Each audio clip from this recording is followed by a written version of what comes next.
kalo kile muga ani fila samba fulani muga nani amunu sogolindo ana maliko na maliko ka maliko na funi bololo sirofe obela jirali nyatuma o bismillah ka kuna funi olu keneka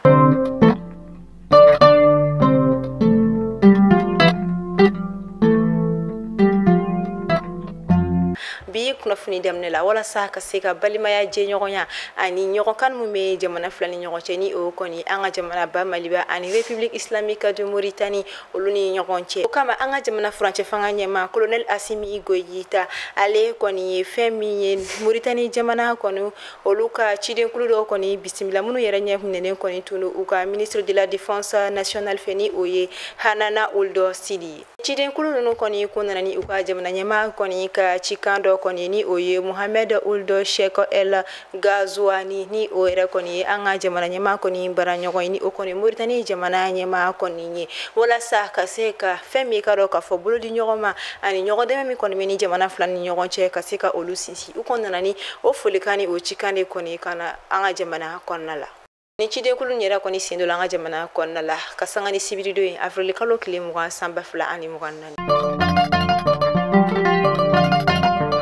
kasulade ma keme fla bi kononton ani sheki olude koni mina bla hina bina ke ula ka o bla ka bo ka so konna la wonyangili mi koni tume u kola o bela jerele mina bin ka bo uka ni koni kerani anga jamana France fanga nyema colonel Assimi Goïta akoni kele ko fe ka décret mi koni décret numéro 2024-0236/PTRM mi koni bla a fait avril kalo kleta ani kele samba fla ani muga ani nani min koni kera a fait décret la ay mi bo ka sangani avril kalo kleta ani kele samba fla ani muga anani min koni décret numéro 2024-0236/PTRM mi koni konnala abe ayira ka foko libération ni o koni ye femi kaso nyangli mi koni be ma keme fla ani bigono toni shekin boyan ko koni ka olubina blaka bo femi karo ka fo kaso konnala ni wale koni mina ke sababu ye femi karo ka fo kasula de do munu koni me maison centrale d'arrêt de Bamako konnala fo ta se maison centrale d'arrêt de Kenyor Bama ani karo ka fo centre pénitentiaire agricole de Kenyor Bama fo ta se muso ka so me anga jamana fa ba konnala ni oye boleye o kasula de chaba koni mina se ga femi karo ka fo bo kasula ka kenemana koni la sorona ni koni me do okumu konnala ka sangani anga jamana nyema koni kele ka hineke kata ni makufole nunu ulu konma Festival international des arts et de la culture de Blani au koni festival miemi koni be bla koni aseko ani donko ni ala dala ko olu koni ndo bala o bara kun folo koni bina nundu feme karo ka fo bla ko fina nabna damne me kalo kleta ani flana be kun chefo me kalo kleta ani sheki nata bla ka olu fino nyinata siki kun yerete dobre emploi des jeunes au milieu rural o koni te dobre feme karo ka fo shifina ka wuli ka jo feme karo ka fo toguda konna olula kera juma don temeni avril kalo kleta ani fla samba fla ani muka anani salle de conférence du M2AC au konna la min koni kenaka anga jamana chef d'état-major général des armées ale koni kuma kenaka ni oye Oumar Diaraye foka tagase anga jamana fintigla ka nyemoko chama koni ma kenami koni ka Russie fintigla ka min koni me anga jamana konrani ale retro koni Anton Nikolavitch ale koni degré la fin mi karo ka fo médaille du mérite national avec effigie abeille à titre étranger konina min konin kera wala nyumando ani buya masiki kata kanyeshi femi karo kafo ni finitila ka ko folen konima laje kene kan femi jamana flabe konini o Mali ani Russie jamana finitila ka chama konitume akeneka abaro damnela kabini sibiri don temenina anga jamana fanta anani belajerele fe faba konala ina fo marabolo to konala to yamina dialogue intermaliani min koni sigira senga wala sa faso de belajerele misika iya mina ko ani akilna di faso koni joli ko la to yamina abara ku folo koni bolen ko fe amakada ka yuruku chama koni yerala ni akoni manye seginkera a examen koni kani o anyogondonyi ankame femi karo ka fo fonction publique de koni ma ka sangani do ko frontière temene koni a épreuve do koni kerani o koni concours koni fando koni min koni na shifina ka chama koni tume alabama ko faba koni la min koni na alla soro jabi koni ma bo folonga mado koni ya yirani o koni candidat do koni ko nyingali minu koni kera ula kuto examen salu koni la o koni ya jabi ni misi wasai mopti kerenkerenya la dɔgɔtɔrɔso min bɛ a bɛ fɔ ale ma ko Sumini Dolo ni ale bɛ mopti ka olu fɛ yen nɔ a bɛ kalo 2 bɔ yan ko bɔ bi kurantigɛ kɔni bɛ ka dekunba kɔni ta ka ɲɛsin fɛn min lapitanso yɛrɛ kɔni baarakɛlaw kɔni ma ka da kan u tɛ ka se ka u ka baaraw kɔni kɛ ka ɲɛ a kɛcogo la wa banabagatɔ degunnenw de fɛnɛ bɛ u bolo min kɔni kɛmɛ haminakoba ye u bolo kosɛbɛ min bɛ k'u ɲɛ bilen bɔ n'u bɛ wele kɔni bila jamana ɲɛmɔgɔ ka se ka fɛɛrɛ sɔrɔ o la.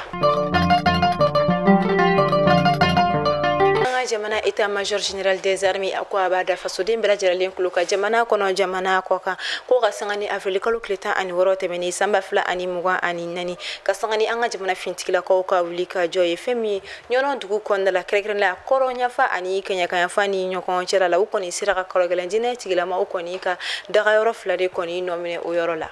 yɔrɔ min kɔni o kɔni ye kɛlɛkɛ minan camanba kɔni sɔrɔ u kɔ min yɛrɛ kɔni grenade artisanale kɔni kumala fo ka taa se munition kɔni ma o kɔfɛ ka taa se fintigilakaw yɛrɛ kɔni ka finu ani bateri caman wɛrɛ ani kɛlɛkɛ minan caman wɛrɛ kɔni sɔrɔla o kɛnɛ kan ko ka sanga ni o don kelen kɔni ye u kɔni ka wuli ka jɔ kɔni sera ka to u kɔni sera ka fɛn bɛ i ka dɔn ka fɔ kɔrɔgɛlɛn dinɛ tigilamaw ka ɲɛmaa dɔ kɔni ka tigɛ kɛ o la ni ale kɔni Almadi Aga Ala Mahamud kɔni ye ni o kɔni ye kɔrɔgɛlɛn dinɛ tigilamaw kɔni ka ɲɛmaa kɔgɔlenba dɔ kɔni ye o kama an ka jamana état-major général des armées a kɔrɔ ko k'a bɛ ni kunnafoniya da fasoden bɛɛ lajɛlen kulo kan wa bɛɛ lajɛlen hakili sigilen ka to ka d'a kan an ka jamana fintigilakaw bɛ u seko n'u damayira bɛɛ kɛ walasa ka se ka basigi nati jamana ka sanga ni dialogue intermalien sigili sen kan ni fɛn min ka dɔn k'a fɔ wulikajɔw kɔni sigira walasa ka se ka ni baara in kɔni kɛ jamana fantan ani 4 bɛɛ lajɛlen na an bɛ wagati min na i ko sisan maaw kɔni sera ka laɲiniba dɔw kɔni yira laɲiniba 5 kɔni yira la min kɔni fɔlɔ tɛ dɔwɛrɛ ka se ka furancɛ fanga ka o kuntagala kɔni jɛnya hali bi ka taa san 2 bɔɲanko ani kalo 6 walima kalo 30 bɔɲanko laɲiniba 2lan tɛ dɔwɛrɛ ye an ka jamana furancɛ fanga ɲɛma colonel Asimi Goita a ka se ka i kanbɔ jamana ɲɛmasigi kalafili kɔni nata olu la laɲiniba 3nan fana tɛ dɔwɛrɛ ye ko fɛn min ye fanga ɲinitɔni o ye parti politique ye ka se ka olu kɔni dankɛ olu la a kɔni cayalenba o kana tɛmɛ 4 bɔɲanko kan a 4nan fana tɛ dɔwɛrɛ ye fɛn min ka dɔn ka fɔ parti politique kɔni financeli kɔni min bɛ kɛ ka se ka o fana kɔni dabila o kɔfɛ laɲiniba 5nan o de kɔni ye ko jɛkulu fɛn fɛn bɛ ni o kɔni association minnu kɔni bɛ yen nɔ minnu ka wuli ka jɔ n'u ka baaraw tɛ dɔwɛrɛ siyako ani fɛn min ka dɔn ka fɔ yɛrɛ ko ni o dɔw bɛ tali kɛ siyaw kɔni bɛ u ka jɛkulu minnu kere ka se ka olu bɛɛ lajɛlen kɔni silatunu ka bɔ an ka jamana kɔnɔna la an bɛ wagati min na i ko sisan ni ne kɔni kɛra laɲiniba 5 ye min kɔni sɔrɔla ka bɔ fɛn min ka dɔn ka fɔ dialogue intermalien kɔnɔna la nka hali bi baaraw kɔni bɛ sen na ni o kɔni dialogue yɛrɛ kɔni baaraw ye an ka jamana état-major de l'armée de terre ni o kɔni chef de division Haruna Samake ale kɔni ye wuli ka jɔ kɛ ka taga fɛn min ka dɔn ka fɔ ɲɛda an ka jamana fintigilakaw kɔni ka minnu kɔni baselen kɔni don Agelo kɔni o yɛrɛ kɔni bɛ Kidale région na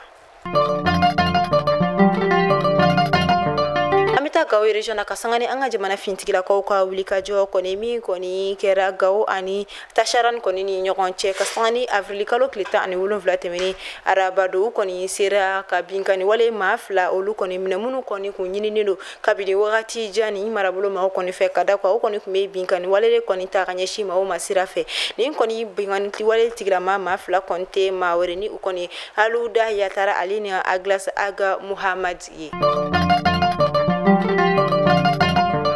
walasa ka se ka an ka jamana ba maliba ale ni fɛn min ka dɔn ka fɔ Bretton Woods maaw kɔni ka bolodi ɲɔgɔnma kɔni sinsin cogoya min na o kama an ka jamana sɔrɔ ko ministre ni o kɔni ministre de l'économie et des finances Aluseni Sanu ale kɔni bɛ senabɔli la ni wagati na ani cidenkulu dɔw kɔni walasa ka se ka taga ye fɛn min ka dɔn ka fɔ lajɛ min kɔni o kɔni réunion du printemps 2024 du Fonds monétaire international ni o kɔni FMI olu kɔni ka lajɛ kɛnɛ kan min daminɛra kabini avril kalo tile 15 n'a bɛ to sen na fɔ avril kalo tile 20 san 2020 Washington DC ni o kɔni bɛ USA ale kɔnɔna la kɔni bɛna kɛ sababu ye an ka jamana sɔrɔ ko ministre ni o kɔni ye Aluseni Sanu ye ale kɔni na se ka kuma ani ka se ka ɲɛfɔli kɛ kosɛbɛ fɛn min ka ka fɔ fɛn caman kan min kɔni bɛna tɛmɛ ani fɛn min Fonds monétaire international kɔni o groupe ni o ye a kɔni marabolo ou bien a ɲɛma olu kɔni ni ɲɔgɔn cɛ Burkina Faso ni wagati na fɛn min ye Burkina faama olu kɔni ye a ɲini fɛn min ka dɔ ka fɔ Faransi diplomati saba kɔni be ko olu ka bɔ u ka jamana kɔnɔna la eri 48 bɔɲanko walima tile 2 kɔni kɔnɔna la ni kunnafoniya nu kɔni dila fɛn min ka dɔ ka fɔ Burkina ministri min kɔni ɲɛsinnen do a jamana kɔkan ko olu ma a kɔni ye a yira ka fɔ ko laɲini kɔni ye ni mako fɔlen ninnu kɔni ka taa ka bɔ u ka dugukolo kɔni kan ka da kan ko nafa walima u mako kɔni tɛ u la u ka jamana kɔni dugukolo kan tuguni o de kama u kɔni ye eri 48 walima tile 2 kɔni d'u ma u ka taa ka bɔ fɛn min ye Burkina Faso territoire kɔni kan ka sanga ni o kunnafoniyaw kɔni bilali ye fɛn min Faransi jamana kɔni segira ka kuma min kɔni ye a yira ka fɔ ko u kɔni ma sɔn ni Burkina jamana kɔni kan laɲini ni min kɔni ye olu kɔni ka diplomati saba kɔni olu ka segi ka bɔ u ka jamana kɔnɔna la ka taa u nɔgɔrɔ kɔnɔna ni olu maa dɔw yɛrɛ kɔni tun bɛ baara kɛ fɛn min ka dɔ ka fɔ Faransi ambassade min kɔni bɛ Burkina ka olu kɔni fɛ u ye a yira ka fɔ ko u ma jɛn ni laɲini ye ka da ka laɲini jɔnjɔn tɛ u bolo walima fɛn min ka dɔ ka fɔ kuma jɔnjɔn tɛ u bolo min kama u bɛ a fɔ ko olu kɔni ka cidenw kɔni ka taa ka bɔ u ka jamana kɔnɔna la.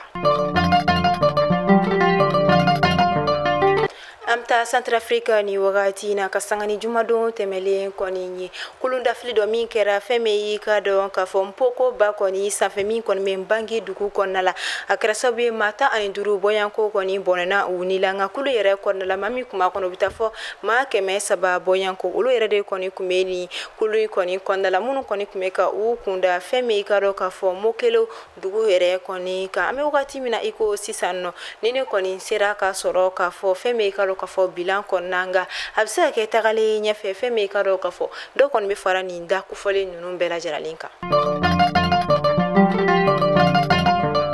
Kunnafoni kuncɛla an bɛ taa farikolo ɲɛnajɛ bina ko ka fɛn min ye an ka jamana farikolo ɲɛnajɛ kɛrɛnkɛrɛnnenya la senandolaci olu ma kɔni dusu kasilen do bi ka sanga ni Amara Sise ale kɔni tanyalen ni ale kɔni kun ye Joliba Ase kɔni secrétaire général kɔrɔ kɔni tun ye ale wa o kɔfɛ bureau de la Ligue de Bamako o membre kɔrɔ fana kɔni tun ye ale ye wa o kɔfɛ fɛn min ye comité exécutif de la FEMAFOOT ni o kɔni ye FEMAFOOT comité exécutif o fana membre kɔrɔ kɔni tun ye a ye ka sanga ni kunungo kari Afrique kalo tile 21 ala kɔni ye a ka kalifaw minɛ a la min kɔni na janajaw bilala ka bi tɛnɛn kɔnɔ nɛgɛ kaɲɛ 10 wagati min kɔni mina kɛ a yɛrɛ ka denbaya la Tomikorobugu ka olu fɛ yen nɔ min kɔni bɛ stade Mamadu Konate yɛrɛ kɛrɛfɛ an b'a fɔ ala ka badabada dali nɔgɔya banbagatɔ ye ala ka ɲininkaliw nɔgɔya a ma ala ka fama ni ɲɔgɔn kibaruya wɛrɛ olu ma.